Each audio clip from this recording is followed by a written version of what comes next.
Welcome to online CT class.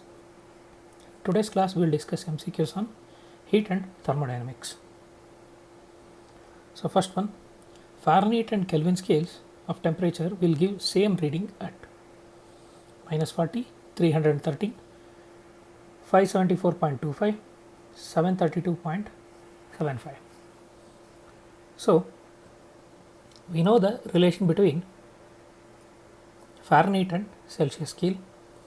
So F minus 32 divided by 180, that should be equal to C minus 273. They have given Kelvin scale divided by 100.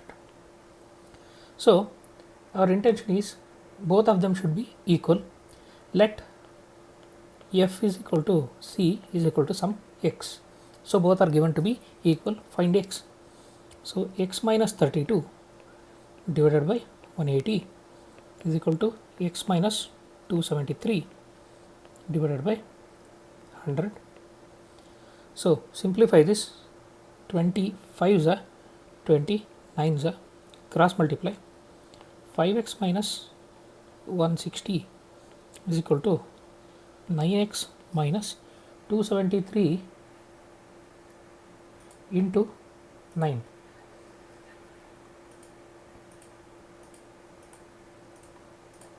So it will be 2457.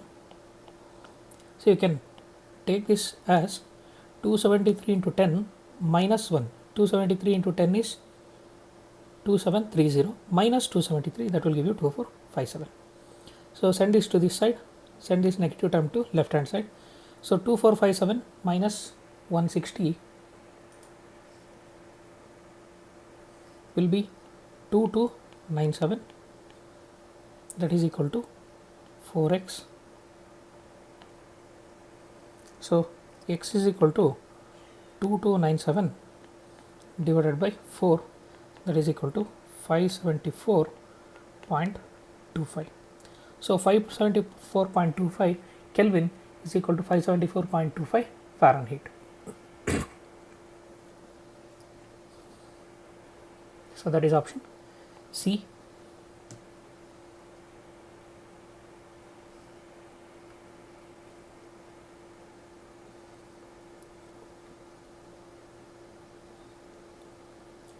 Okay, we shall move on to next one. The temperature coefficient of resistance of wire is 12.5 into 10 power minus 4 per degree Celsius. At 300 Kelvin, the resistance of the wire is 1 ohm. The resistance will be 2 ohm at. So resistance has to be 2 ohm. At what temperature it will be 2 ohm? That is what they are asking. So it is given at 300 Kelvin, it is 1 ohm.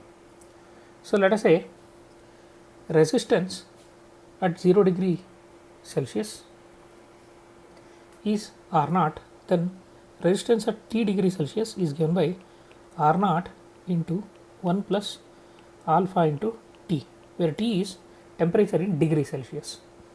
So initially the resistance is going to be 1 ohm at 300 Kelvin. 300 Kelvin is equal to 27 degree Celsius. So that should be R naught into 1 plus 27 alpha. This is for the first case. For the second case, let us say it becomes 2 ohm at some T degree Celsius. So it will be T alpha. So this is what we will get. Now divide these two. What do we get? R naught get cancelled. So you get 1 by 2 is equal to 1 plus 27 alpha divided by 1 plus T alpha.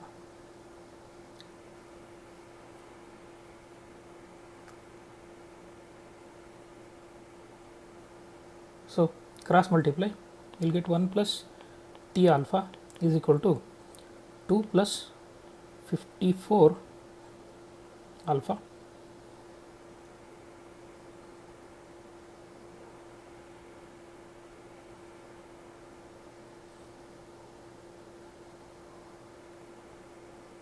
we need to calculate T.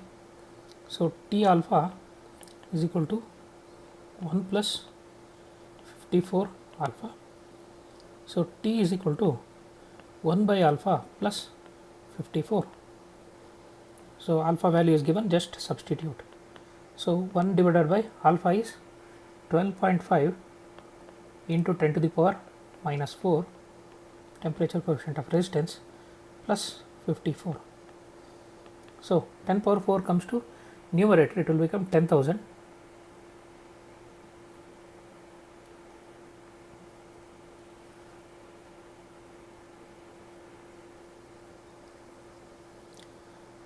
So 10,000 divided by 12.5, so it will be 800 plus 54. So that is equal to 854 degree Celsius.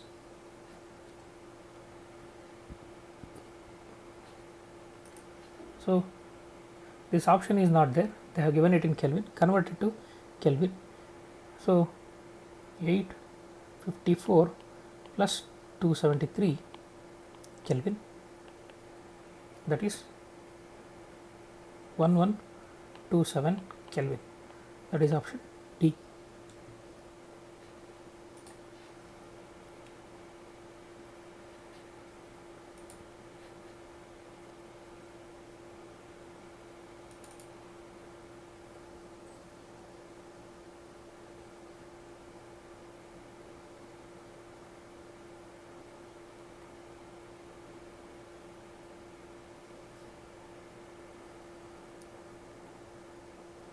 Okay, we shall move on to next one. Two thermometers X and Y have ice points marked at 15 degrees and 25 degrees and steam points marked at 75 degree and 125 degree respectively. When the thermometer X measures the temperature of bath as 60 degrees on it, what would thermometer Y read when it is used to measure the temperature of the same bath? So two different thermometers with different lower fixed point and upper fixed points. So ice points are marked at 15 and 25, steam points are marked at 75 and 125. So we know that X minus LFP divided by UFP minus LFP is equal to Y minus LFP divided by UFP minus LFP. So this is the formula. LFP and UFP are different on both the sides. So they have given the temperature measured by X is 60 degrees, lower fixed point is 15 degree, upper fixed point is 75 degree, lower fixed point is 15. That should be equal to Y. We have to find lower fixed point is 25, this is 125 minus 25. So this turns out to be 45 by 60 is equal to Y minus 25 divided by 100. So 23s are 25s are, so 45 5s are 225 divided by 3, that is equal to Y minus 25.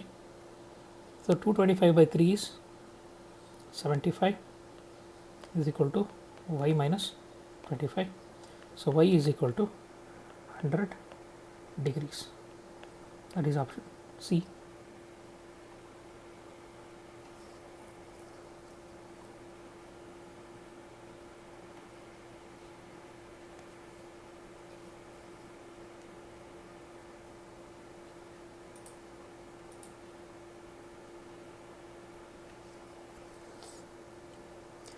We shall move on to next one. Two rods of lengths L1 and L2 are made of materials whose coefficients of linear expansion are alpha 1 and alpha 2. If the difference between the two lengths is independent of temperature, then what is the relation between L and alphas? So if difference in the length is same, at any temperature expansion of the first rod delta L1 should be equal to expansion of the second rod delta L2. So this should be L1 alpha 1 delta theta, that should be equal to L2 alpha 2 delta theta. So delta theta gets cancelled. So L1 by L2 is equal to alpha 2 by alpha 1.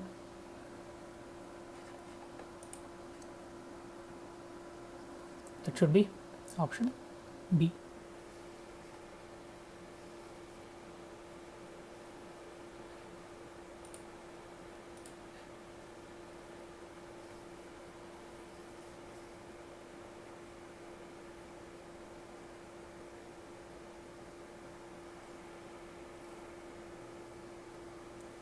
Okay, we shall move on to next one.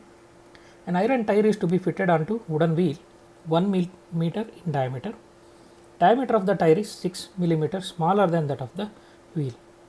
Tire should be heated so that its temperature increases by minimum of given coefficient of volume expansion of iron is 3.6 into 10 to the power minus 5 per degree Celsius. See, they have given volume expansion coefficient, that means it is gamma. So we have to find alpha and then calculate it. So gamma is equal to 3.6 into 10 to the power minus 5. So alpha should be equal to gamma by 3, that should be equal to 1.2 into 10 to the power minus 5 per degree Celsius. This is it. Now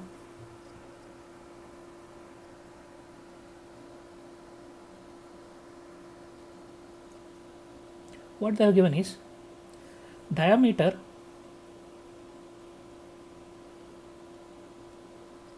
is 6 millimeter less than the required, or diameter to be fitted is 1 meter. So 6 millimeter less means 6 millimeter less than 1 meter is the diameter. So you have to calculate the temperature to which it should be heated. So D is equal to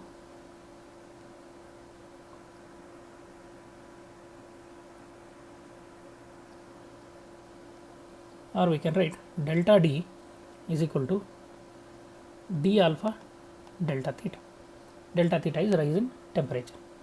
So delta D is what? You should increase it by 6 millimeter, that is 6 into 10 power minus 3, that should be equal to, this is less than a meter by 6 millimeter, that should be 0.994 meters into alpha is 1.2 into 10 to the power minus 5 into delta theta.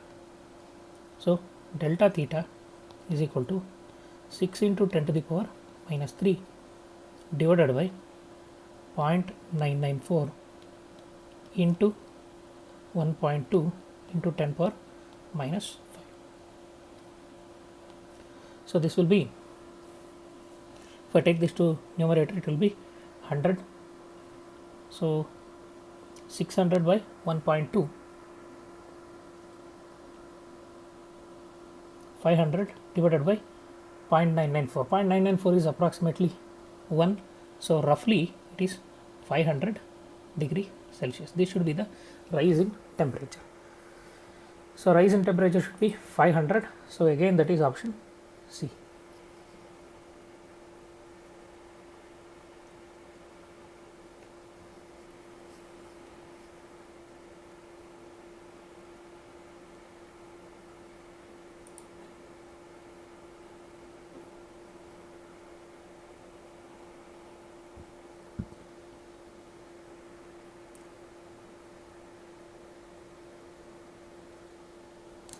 Yes, we'll move on to next one. A rectangular block is heated from 0 degree Celsius to 100 degree Celsius. Percentage increase in its length is 0.1%. What will be the percentage increase in its volume? So delta L by L is equal to 0.1%. Then delta V by V should be 3 times delta L by L, that should be 0.3%. That should be option C.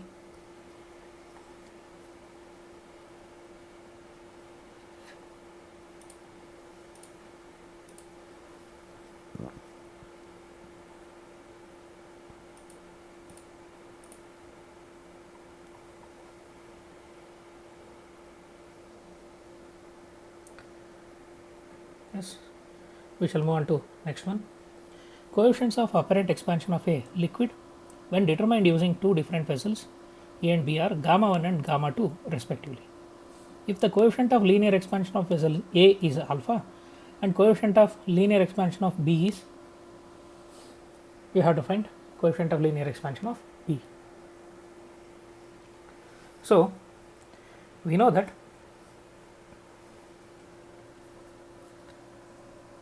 gamma real is equal to gamma apparent plus gamma of vessel. So, gamma of vessel is given to be 3 alpha, linear expansion is alpha, so gamma should be 3 alpha. So, for vessel A, gamma real is equal to gamma 1 plus 3 alpha. For vessel B, gamma real is equal to gamma 2 plus 3 alpha B.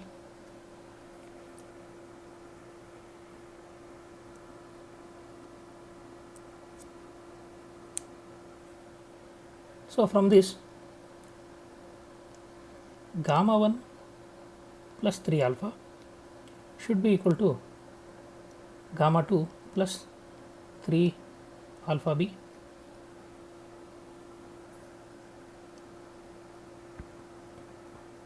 So, solve for alpha B from this. Gamma 1 minus gamma 2 plus 3 alpha is equal to 3 alpha B. So, alpha B is equal to gamma 1 minus gamma 2 divided by 3 plus alpha. That is option D.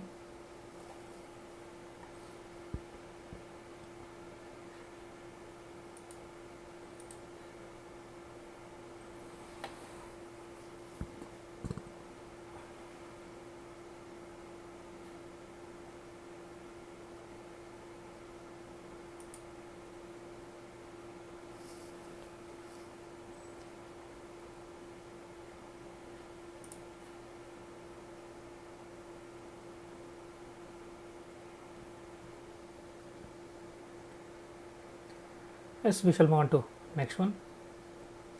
A uniform solid brass sphere is rotating with a speed of omega naught about a diameter.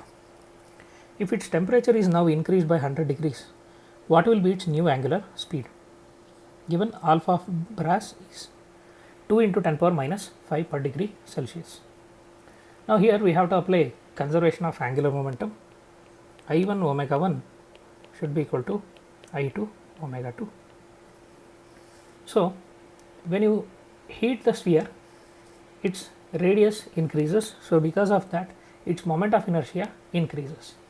So, when moment of inertia increases, the value of omega should decrease. So, that is what angular momentum conservation says. So, from this we can write omega 2 is equal to I1 by I2 into omega 1. Now, substitute that here. Omega 2 is equal to original, it is a sphere, about a diameter for sphere, original moment of inertia is 5 by 2 mr square. Notice one thing, on heating the mass will not change. So, shape is also not changed, it remains as sphere only. So, what happens? this will be 2 by 5 m. R will become a little more than this, so it will be R plus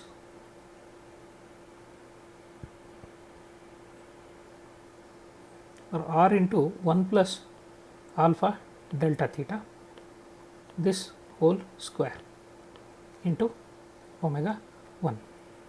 So omega 1 is given as omega naught, so that will be 2 by 5 m, 2 by 5 m get cancelled.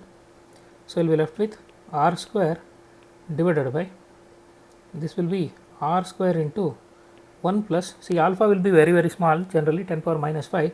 So I can use binomial approximation, it will become 1 plus 2 alpha delta theta. You can multiply the power to second term into omega naught. Now r square also get cancelled.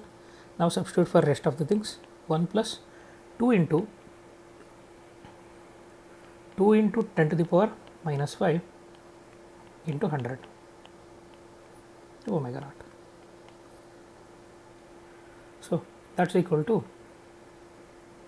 omega naught divided by 2 to the 4 into 10 power minus 3, that is 1.003, that turns out to be 0.996 omega naught.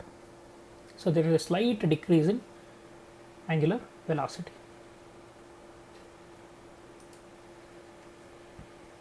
That is option C.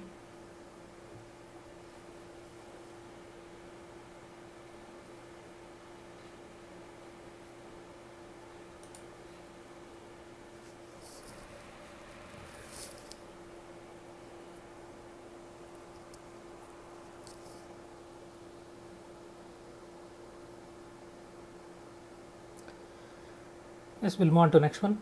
A bimetallic is made of two strips A and B having coefficients of linear expansion alpha A and alpha B. If alpha A is less than alpha B, then on heating the strip will bend with A on outer side, bend with B on outer side, not bend at all, none of the above. See, bimetallic strip means this is one metal, let us say this is A. Let us take one more metal, this is metal B. Now when you heat this, it bends because of differential expansion, they are joined, so it has to bend.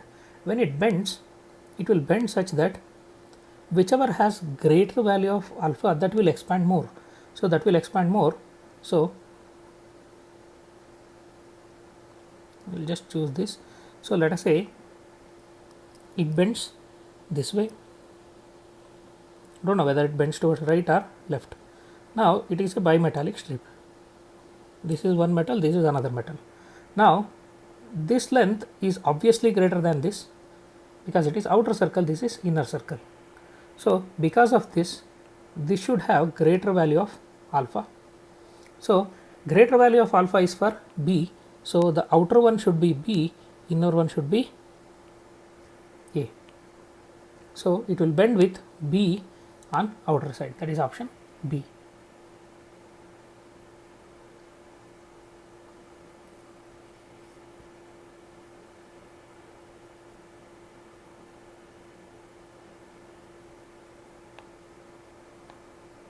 Must be B.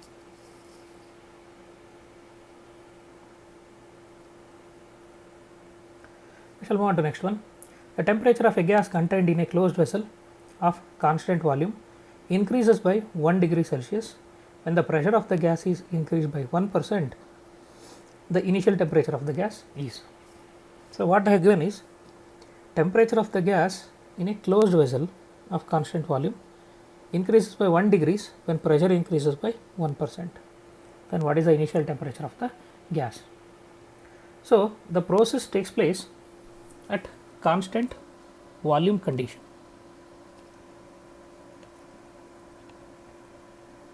So condition is constant volume.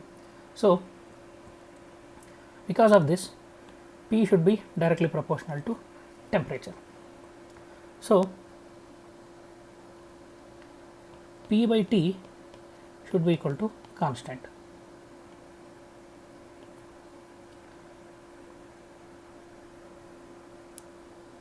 Or you can write P1 by P2 should be equal to T1 by T2. Now, in the given situation, P1 is P, P2 is 1% more than P, that is 0.01 P. This is additional term. That should be equal to T1 is T, temperature increases by T plus 1. So, we need to find the value of T. So, this will be P divided by 1.01 P is equal to T divided by T plus 1. So, P get cancelled, cross multiply, T plus 1 is equal to 1.01 T. So, send this to this side, 1 is equal to 0.01 T. So, T is equal to 100.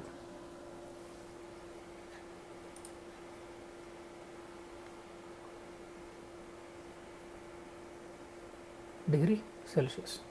They only have when it is in degree Celsius. So, it should be option C.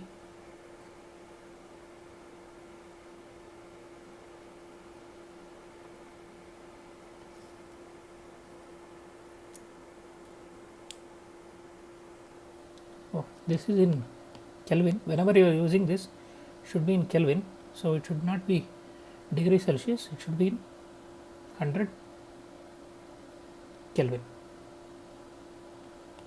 So, whenever you are using this, temperature is in Kelvin only. So, it should be option A, not C, it should be A. Remember, all gas laws are valid only for Kelvin temperature.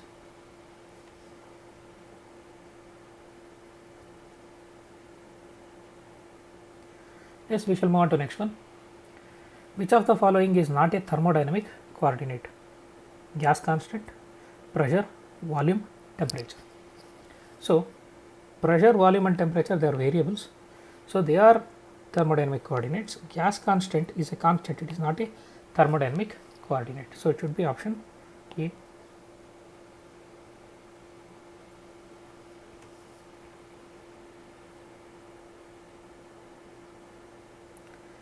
Yes, we shall move on to next one. Coefficient of superficial expansion of solid is 2 into 10 power minus 5 per degree Celsius. Coefficient of linear expansion is. So, what they have given this as is beta. So, we know that beta is equal to 2 alpha. We need to find coefficient of linear expansion, that means alpha you have to find. So, we know that alpha is equal to beta by 2. So, that will be 1 into 10 power minus 5 per degree Celsius. That should be option D.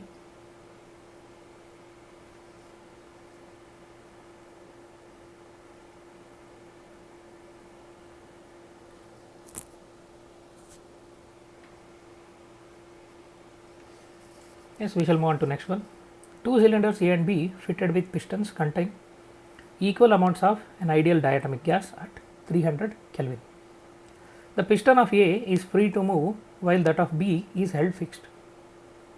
The same amount of heat is given to the gas in each cylinder. If the rise in temperature of gas in A is 30 Kelvin, then rise in temperature of gas in B is.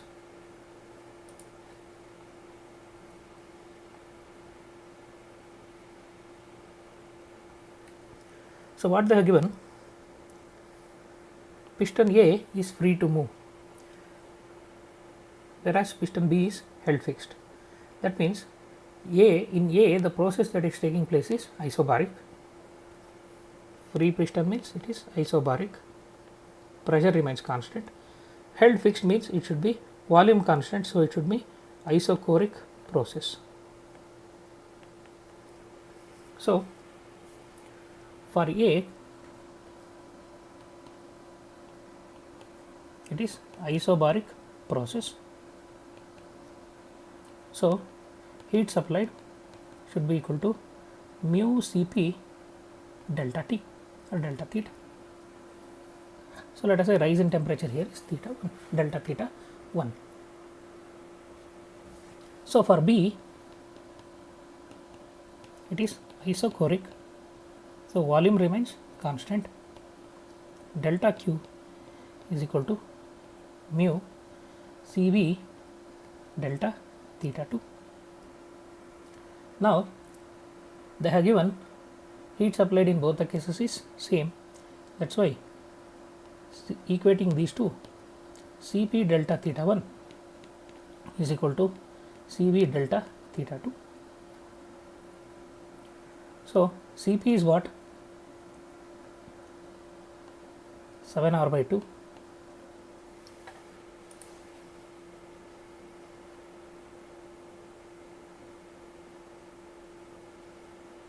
they have given diatomic gas, so Cp is 7R by 2 into change in temperature here is 30, that is given. Cv is 5R by 2, change in temperature we don't know, that is what we have to calculate. So 2 get cancelled, R get cancelled, so we get 7 into 30, that is 210 is equal to 5 delta theta 2. So delta theta 2 is equal to 42 Kelvin. Since it is rise in temperature, it can be 42 Kelvin or 42 degree Celsius, both are one and the same.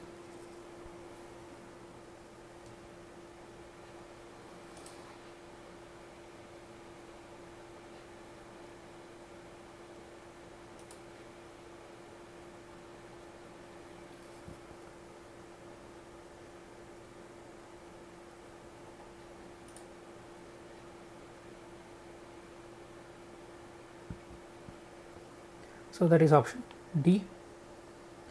With that we will move on to next one. If for hydrogen Cp minus Cv is equal to m, and for nitrogen Cp minus Cv is equal to n, where Cp and Cv refer to specific heat per unit mass at constant pressure and constant volume, the relation between m and n is given molecular weight of hydrogen is 2, molecular weight of nitrogen is 14. So for hydrogen,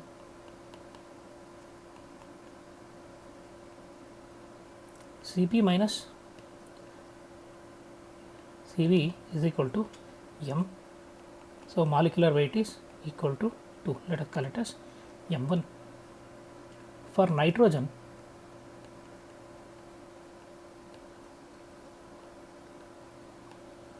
Cp minus Cv is equal to n, molecular weight of this is 14. Now for hydrogen, Cp minus Cv is equal to 1 by m1 into dq by dt, that should be equal to m. Similarly for nitrogen, Cp minus Cv should be equal to 1 by m2 into dq by dt, that should be equal to n. So divide these two. So if I divide these two equations,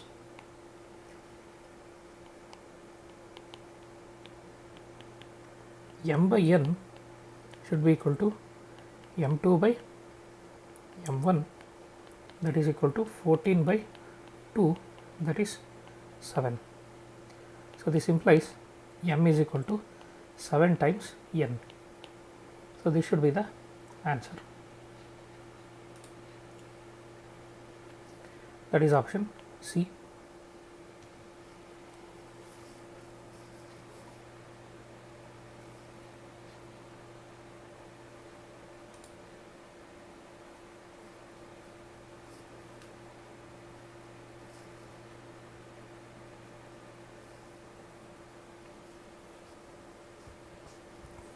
Okay, we shall proceed further.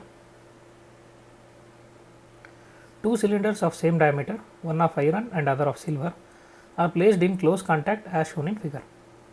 If the thermal conductivity of silver is 11 times that of iron, the temperature of the interface is approximately. So, clearly in the diagram, heat flows in this direction. This is at higher temperature, this is at lower temperature. So, since area of cross section of both of them is same and heat is flowing first through iron and then through silver, so heat current through them must be same. So, just equate the heat current. So, current through iron is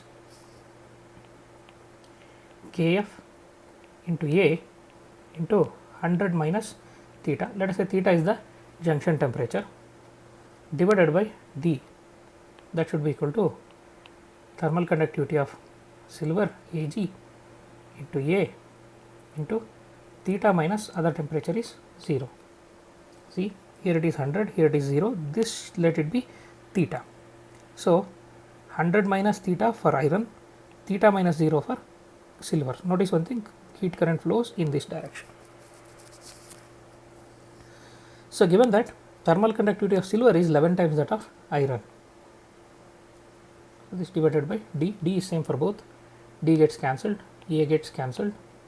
So, Kag is 11 times Kf, substitute that, Kf into 100 minus theta is equal to 11 times Kf into theta minus 0. So, Kf get cancelled, 100 minus theta is equal to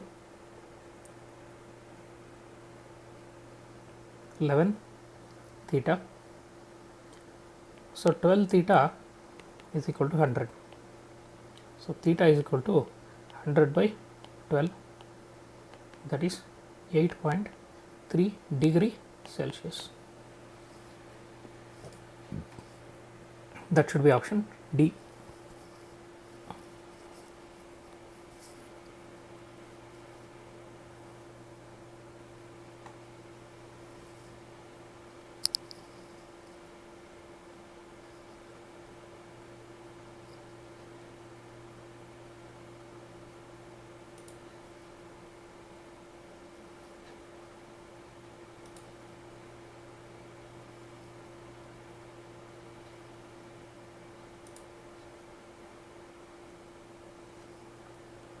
Yes, we shall move on to next one.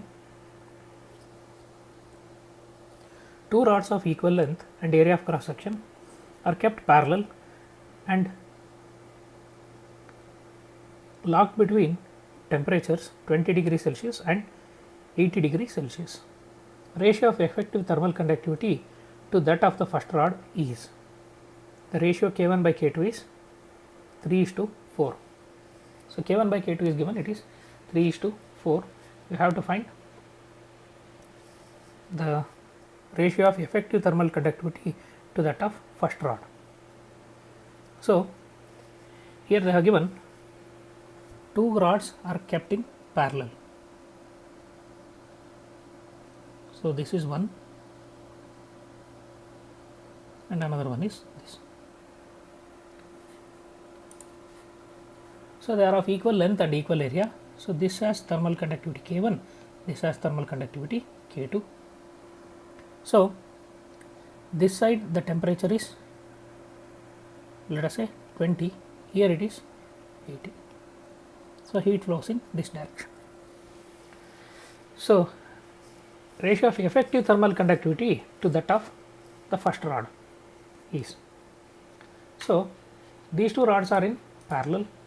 So, effective thermal conductivity, let it be K, K should be equal to K1 plus K2 divided by 2. So, this is effective conductivity. Now, they have given that K1 by K2 is equal to 3:4. So, K1 by K2 is equal to 3 by 4. So, this implies K1 is equal to 3 by 4 times K2, or K2 is equal to 4 by 3 times K1. So, substitute that here, K is equal to K1 plus 4 by 3 K1 divided by 2, that is equal to 7 K1 by 6. This is K. What we want is K by K1, that is equal to 7 by 6. So that is option B.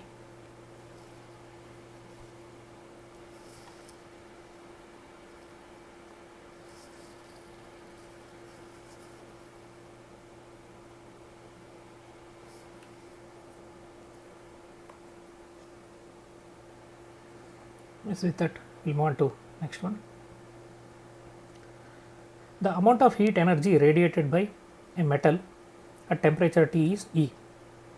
When the temperature is increased to 3T, energy radiated is. So we know that energy radiated by a body is, if I call it as some E, it is proportional to T to the power 4.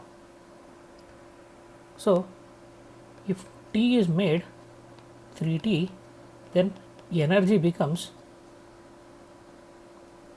3 to the power 4 times E. So 3 to the power 4 is 81. So it should be 81 E. That is option A. So this is in accordance with your Stephen's law.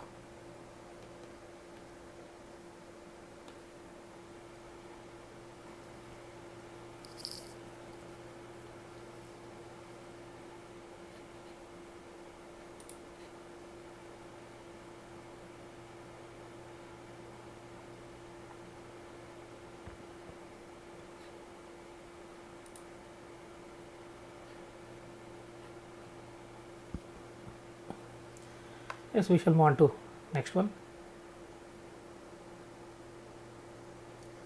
If a black body emits 0.5 joules of energy per second when it is at 27 degrees Celsius, then amount of energy emitted by it when it is at 627 degree Celsius will be. See, first temperature is 27 degrees Celsius. First convert it to Kelvin because the law is valid at Kelvin temperature. So it will become 300 Kelvin. So final temperature is 627 degrees Celsius, that is 900 Kelvin. So here again temperature is made 3 times. So from the previous problem, if temperature is made 3 times, energy becomes 3 to the power 4 times. So 3 to the power 4 is 81 E. So E dash is equal to 81 E. E is given 0.5, so it should be 81 into 0.5, that is 40.5 joule per second.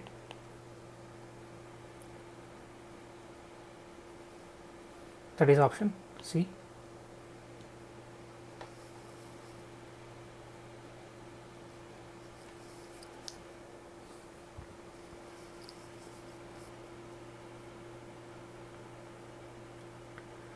Yes, we should move on to next one. A body cools from 60 degrees to 50 degrees Celsius in 10 minutes. If room temperature is 25 degrees Celsius, assuming Newton's law of cooling to hold good, the temperature of the body at the end of next 10 minutes will be.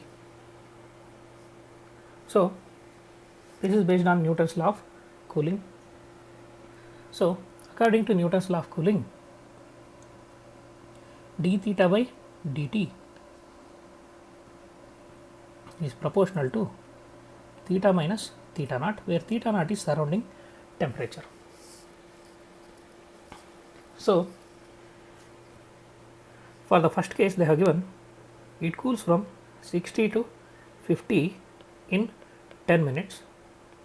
That should be proportional to average temperature between 60 and 50 is 55 minus surrounding temperature is 25. So this implies 60 minus 50 is 10, 10 by 10, this is 1, is proportional to, this will be 30. Or you can write 1 is equal to some constant k into 30.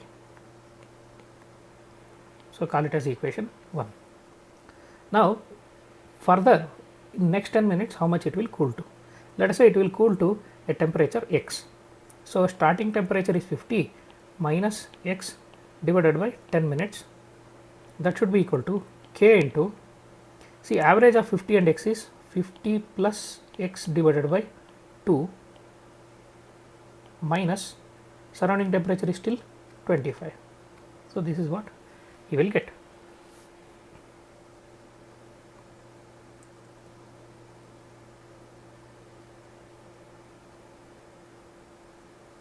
Now simplify this. 50 minus x divided by 10 is equal to k into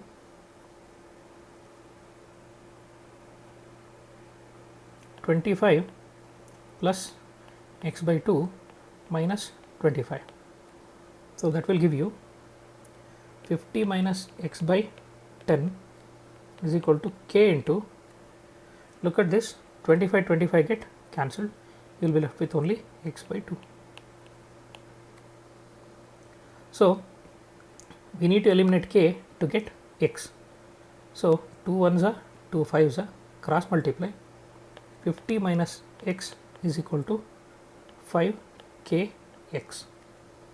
So k is equal to what? K into 30 is 1, which implies k is equal to 1 by 30. You can substitute that here, you will get 50 minus x is equal to 5 into 1 by 30 into x. So 5 into 1 by 30 is 1 by 6. So 50 minus x is equal to x by 6. So cross multiply, 300 minus 6x is equal to x. So 7x equals 300. So x will be equal to 300 by 7.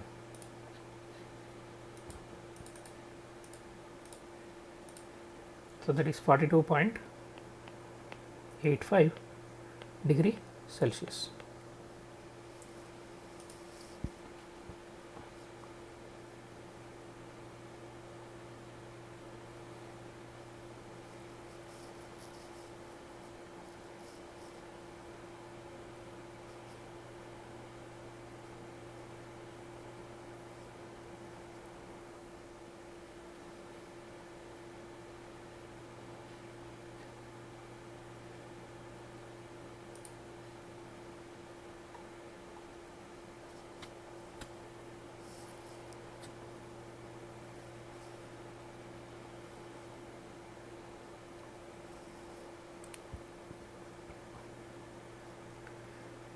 Yes, we shall move on to next one. One of the most efficient engines overdeveloped operates between 2100 Kelvin and 700 Kelvin. Its actual efficiency is 40%. What percentage of its maximum possible efficiency is this efficiency? So theoretically there will be some efficiency. What percentage of that is this 40%? That is what we have to calculate.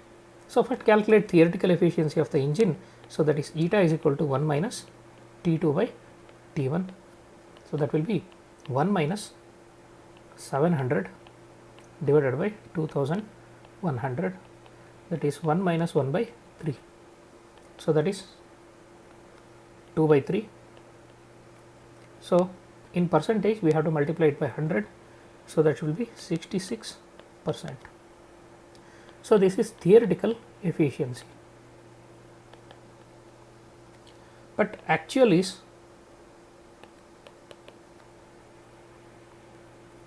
40%. So this 40% is how many, what percentage of 66 is 40%? That is what they are asking. So clearly, so actual is 60% of theoretical efficiency.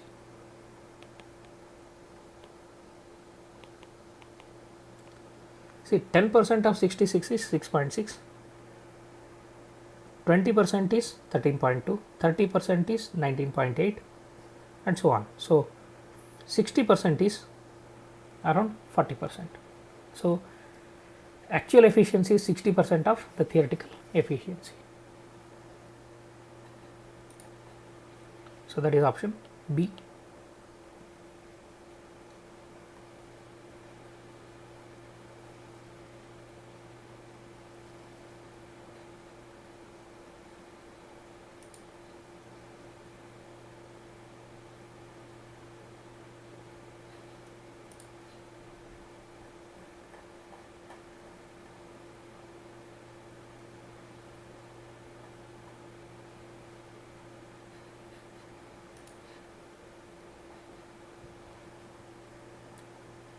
Yes, we shall move on to next one. 70 calorie of heat is required to raise the temperature of 2 moles of ideal gas at constant pressure from 30 to 35 degree Celsius. The amount of heat required to raise the temperature of the same gas through same range at constant volume is. So, initially it is heated at constant pressure. So, Q1 is equal to mu Cp dt, that is given to be 70 calories. Now, when it is heated at constant volume, heat supplied is Q2. Q2 is equal to mu Cv dt. So, this we have to calculate how much it is. So, Q2 by Q1 is equal to Cv by Cp.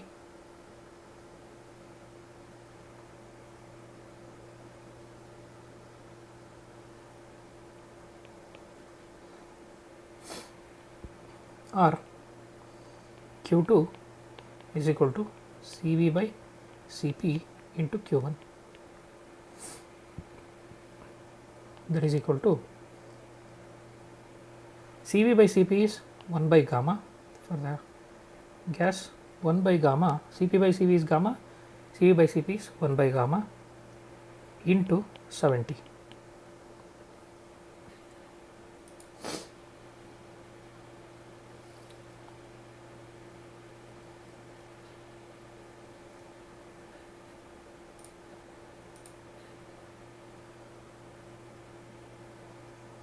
So, Q2 is equal to 1 divided by gamma is 7 by 5 for diatomic gas into 70. So, that will be 50 calories. So, 50 calories is option D.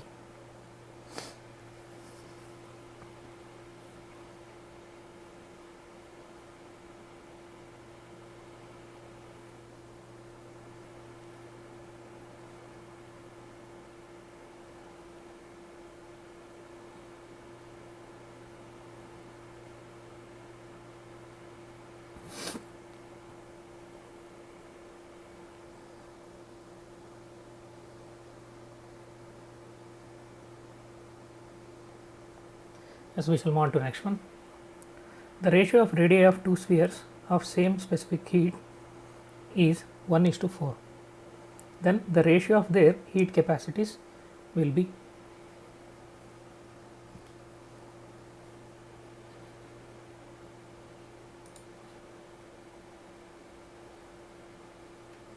So, ratio of the radii is given 1:4. We need to find ratio of their heat capacities. So, R1 is to R2 is 1:4. So, we need to find ratio of heat capacities.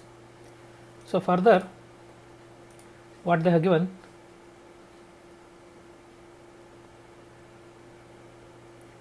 specific heat capacities is same.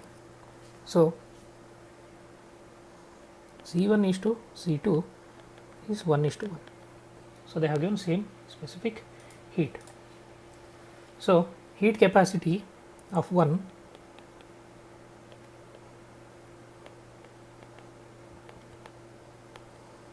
divided by heat capacity 2 should be equal to M1 C1 divided by M2 C2. that should be equal to 4 by 3 pi r1 cube divided by 4 by 3 pi r2 cube. This gives you volume into density, same material, so density will be same, then specific heats both are equal. So you will be left with r1 by r2 whole cube.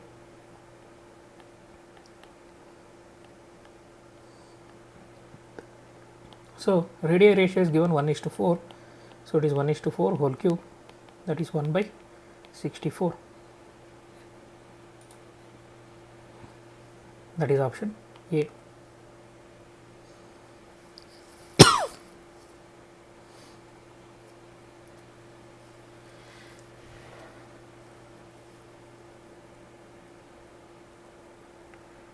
Yes, we shall move on to next one.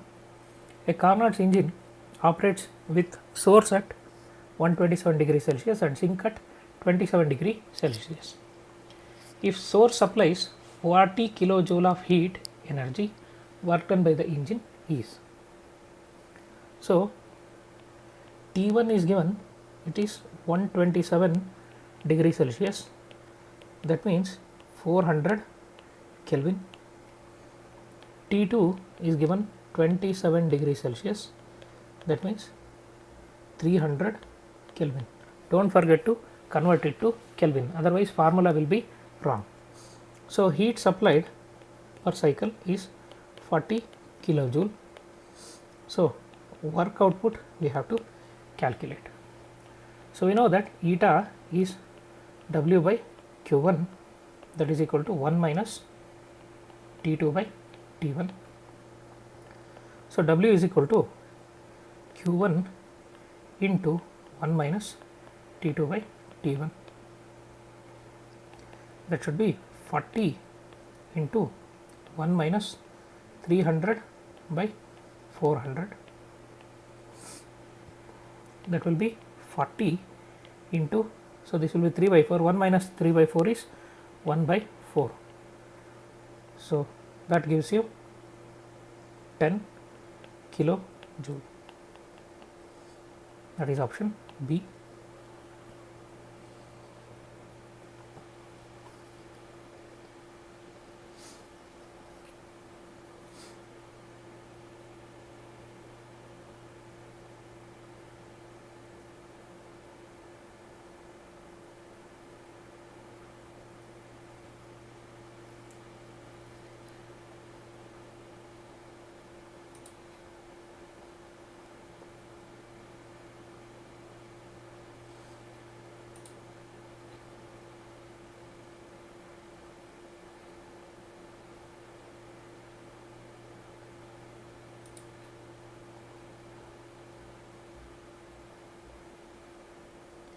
Yes, we shall move on to next one. 2 moles of argon are mixed with 1 mole of hydrogen. Then Cp by Cv of the mixture is nearly. See, argon is inert gas, so it should be monoatomic. Hydrogen is diatomic. So we need to calculate Cp by Cv of the mixture. So Cv of the mixture is equal to M1 Cv1 plus M2 Cv2 divided by M1 plus M2, or you can express it in terms of moles, N1 Cv1 plus N2 Cv2 divided by N1 plus N2. So that should be equal to number of moles, so better to take it in moles only.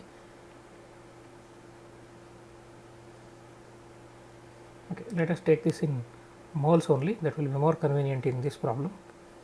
So N1 Cv1 plus N2 Cv2 divided by N1 plus N2. So N1 is 2 moles of argon. For argon, Cv is 3 by 2 R because it is panatomic, plus N2 is 1 mole of hydrogen. Hydrogen is diatomic, that is 5 by 2 R divided by 2 plus 1 is 3. So that turns out to be, this is 6 by 2, this is 5 by 2. So it will become 11 by 2. So it will be 11 by 6 R. This is CV of mixture. So Cp of mixture according to your Mayer's equation should be Cv of mixture plus R, that should be 11 by 6 R plus R. So that turns out to be 17 by 6 R. So Cp by Cv of mixture, that should be equal to gamma of mixture, that should be this divided by this, R and 6 get cancelled, it will be 17 by 11, that is 1.54. That should be option D.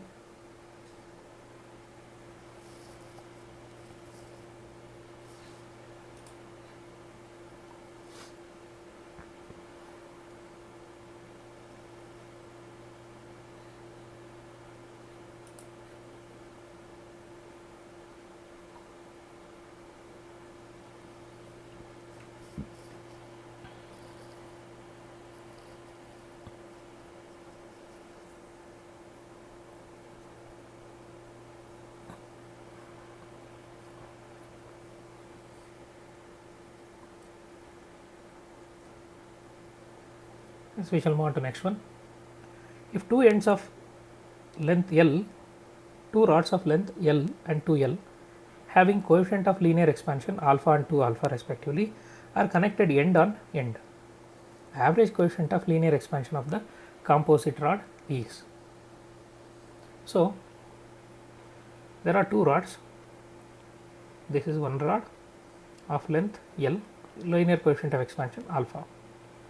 Then there is another rod connected end to end, length is 2L, coefficient of expansion is 2 alpha. Now equivalent coefficient of expansion I have to take. So for that I have to take a single rod of equivalent length of both of them, that should be of length 3L. Let us say its effective coefficient of expansion is alpha effective. So whatever happens to this, same thing should happen to this. So now the expansion of composite rod should be expansion of first part plus expansion of second part, and that should be equal to expansion of the equivalent. So expansion of the first part is when rise in temperature is delta theta, L alpha delta theta is expansion of first rod, plus the second rod is 2L into 2 alpha into delta theta. So these two put together should be equal to expansion of the equivalent rod, 3L into alpha effective into delta theta. So throughout L gets cancelled, then delta theta get cancelled, you are left with alpha plus 2 2s are 4 alpha is equal to 3 alpha effective. So 5 alpha is equal to 3 alpha effective. So alpha effective is equal to 5 by 3 alpha. So that should be option C.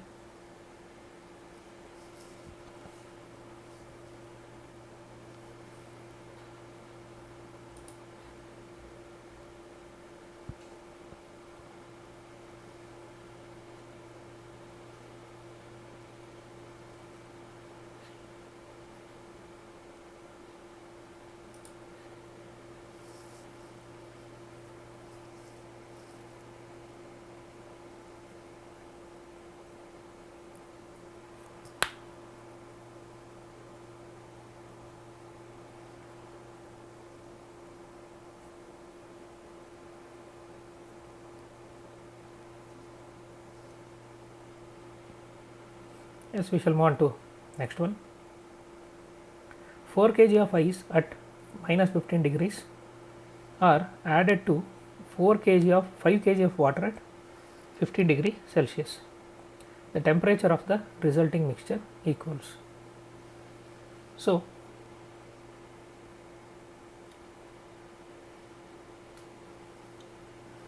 when water at 15 degrees Celsius gets converted to water at 0 degrees Celsius. Let us see what will be the heat released. So, heat released by water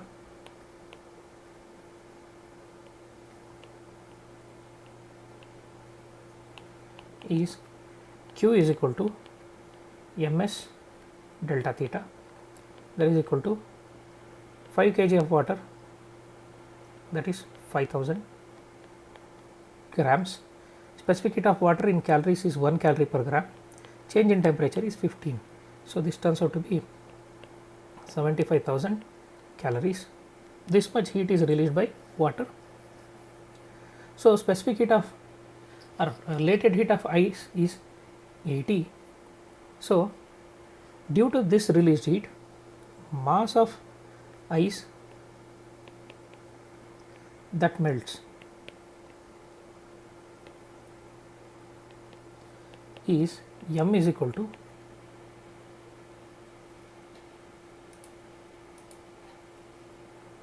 Q by latent heat of fusion. So, that should be equal to 75,000 divided by 80. So, that should be equal to 937.5 gram.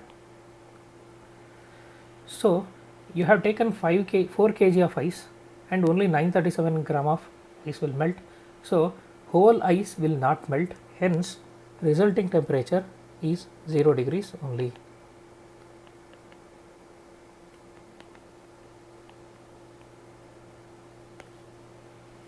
So, that is option B. Whole of the ice is not going to melt.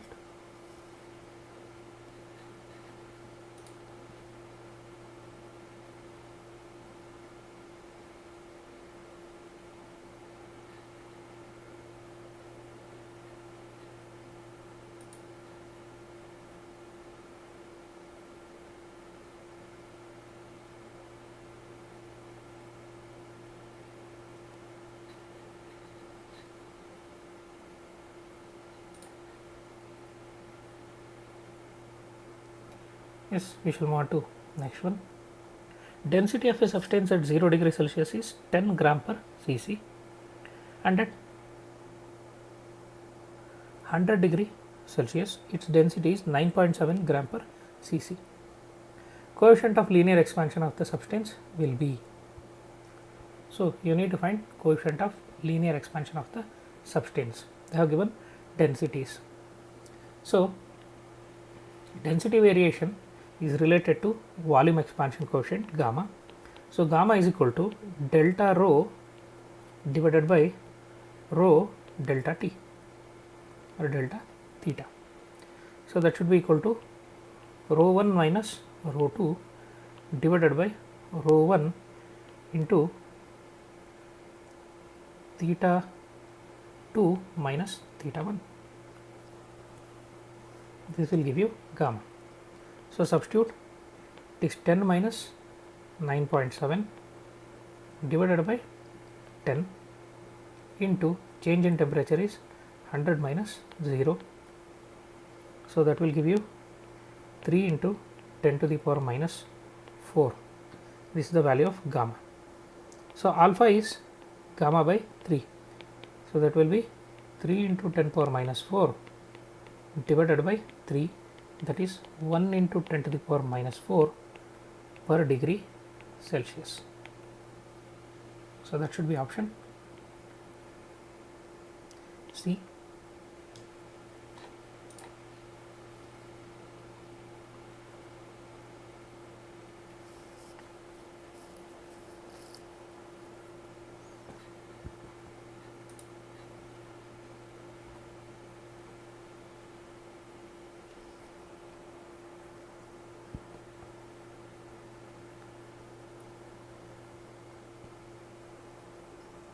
So, we shall move on to next one.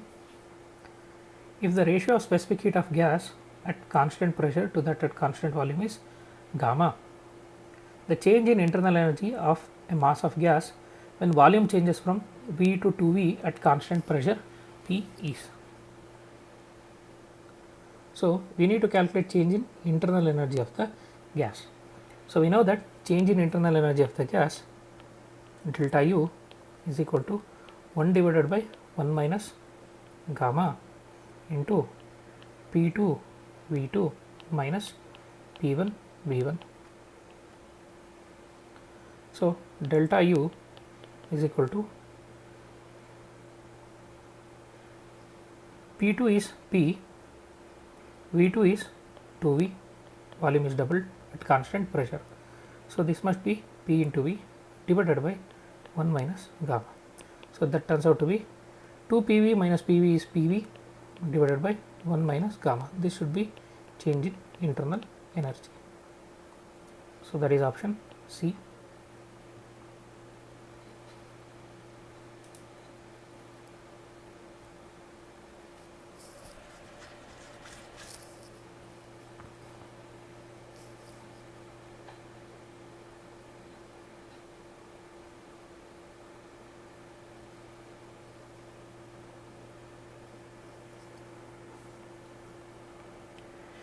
Yes, we shall move on to next one. We consider a thermodynamic system if delta U represents increase in its internal energy and W the work done by the system. Which of the following statements is true? Delta U is equal to minus W in adiabatic process. Delta U is equal to W in an isothermal process. Delta U is equal to minus W in isothermal process. Delta U is equal to W in an adiabatic process. So according to first law of thermodynamics, delta Q is equal to delta U plus delta W. So in isothermal process, delta U is 0. So none of the options match. So isothermal process is a wrong answer. We have to check for only adiabatic process. In adiabatic process, delta Q is equal to 0. 0 is equal to delta U plus delta W. So clearly delta U is equal to minus delta W, or you can take it as simply W only. That is for adiabatic process. That is option A.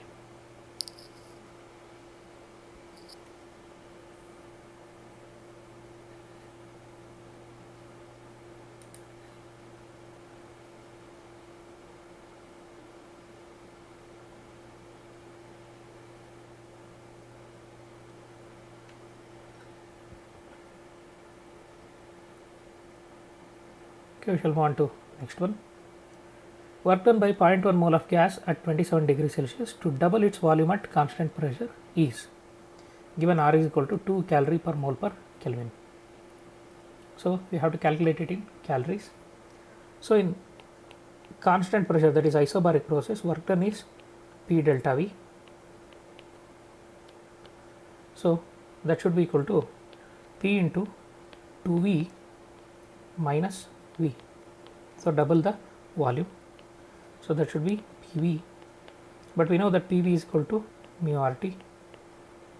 So mu is 0.1 moles, R is given 2 and temperature is given 27 degrees Celsius, that means 300 Kelvin. So 600 into 0.1, that is 60 calories. This is the work done.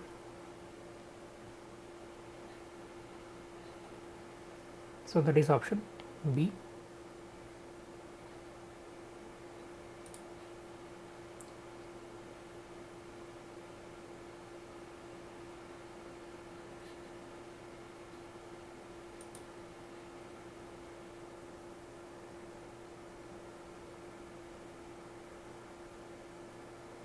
This we shall move on to next one. During the adiabatic expansion of 2 moles of a gas, internal energy of the gas is found to decrease by 2 joule. Then work done during the process on the gas will be equal to. So in adiabatic process, delta Q is equal to 0. So from first law of thermodynamics, delta Q is equal to delta U plus delta W. So this term is 0. So you'll get delta W is equal to minus delta U, or delta W is equal to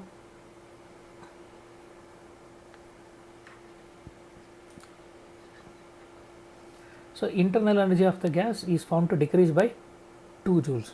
So it is decreased, so it is minus delta U. So delta U should be minus 2. So minus of minus 2 is 2 joule. So work done on the gas is 2 joule. So the decrease in internal energy is minus 2. So you notice one thing, this minus is from formula and this minus comes from convention. So decrease in U is taken as negative, increase in U is taken as positive. So it should be option D. So it should be plus 2 joules, not minus 2 joules, because they have given how much work is done on the gas. So work done on the gas, by default it will be negative.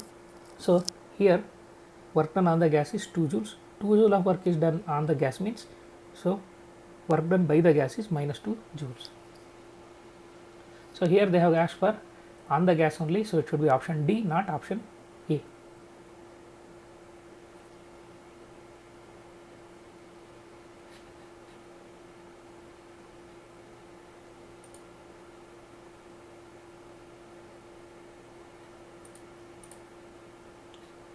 Yes, we shall move on to next one. A perfect gas goes from state A to another state B by absorbing 8 into 10 power 5 joule of heat and doing 6.5 into 10 to the power 5 joule of external work. It is now transferred between the same two states in another process 1, in which it absorbs 10 to the power 5 joule of heat. Then in the second process, work done on the gas is 0.5 into 10 power 5, work done by the gas is 0.5 into 10 power 5, work done on the gas is 10 power 5, work done by the gas is 10 power 5. So apply first law of thermodynamics, du is equal to dq minus dw. Whatever the path followed is, internal energy change should be same. So in the first case, heat supplied is 8 into 10 to the power 5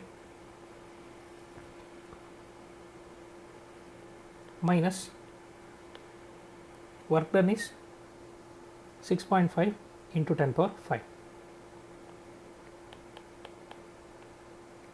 So that will be equal to 1.5 into 10 to the power 5 joule.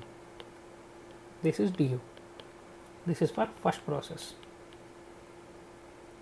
So in the second case,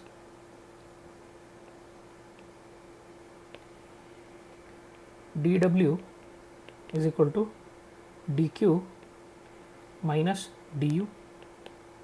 So heat absorbed is 10 to the power 5. du is 1.5 into 10 to the power 5. So that will give you minus 0.5 into 10 to the power 5 joule. So negative sign indicates that work done is on the gas. So work done is on the gas, so it should be option A. Work done on the gas is 0.5 into 10 power 5 joule.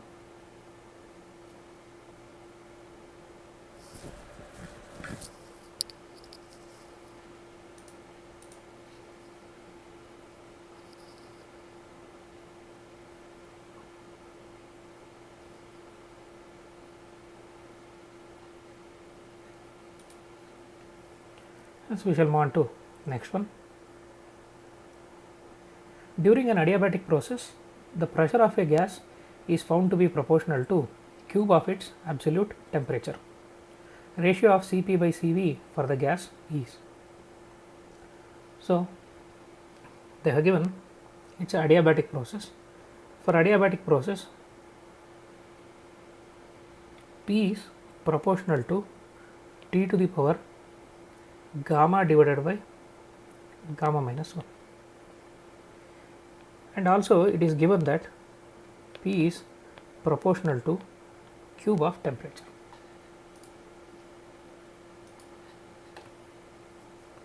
So comparing these two, what do we get? Gamma divided by gamma minus 1 is equal to 3. So you need to find gamma. So gamma is equal to 3 gamma minus 3. So 3 is equal to 2 gamma, gamma is equal to 3 by 2. So that is option A.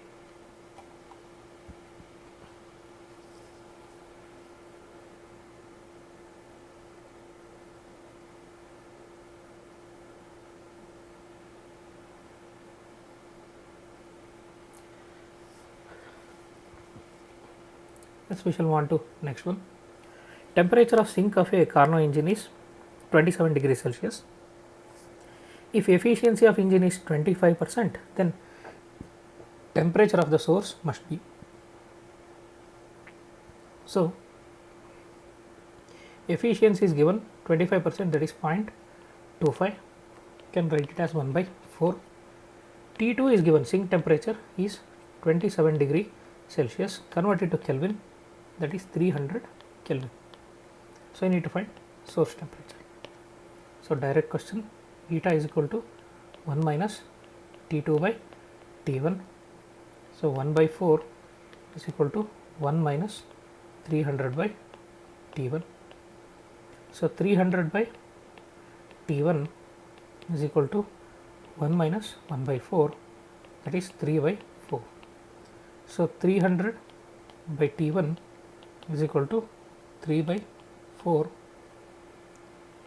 So T1 is equal to 400 Kelvin. 400 Kelvin means it is 127 degree Celsius. So that should be option B.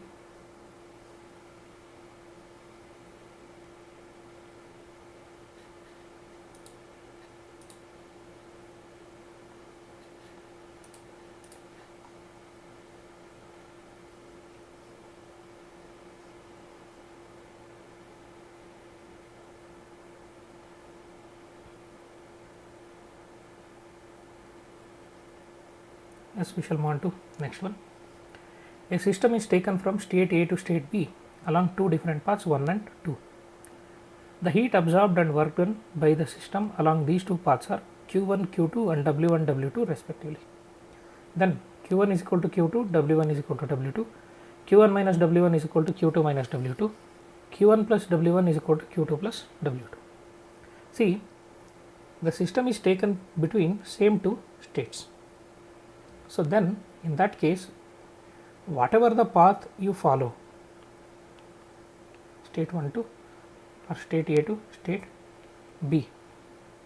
So whatever the path you follow, internal energy should be same. Change in internal energy must be same. Internal energy is a state function, Q and W are not. So delta U along first path should be equal to delta U along second path. So delta U along first path must be Q1 minus W1. Delta U along second path is Q2 minus W2. So these two must be equal. So that must be option C.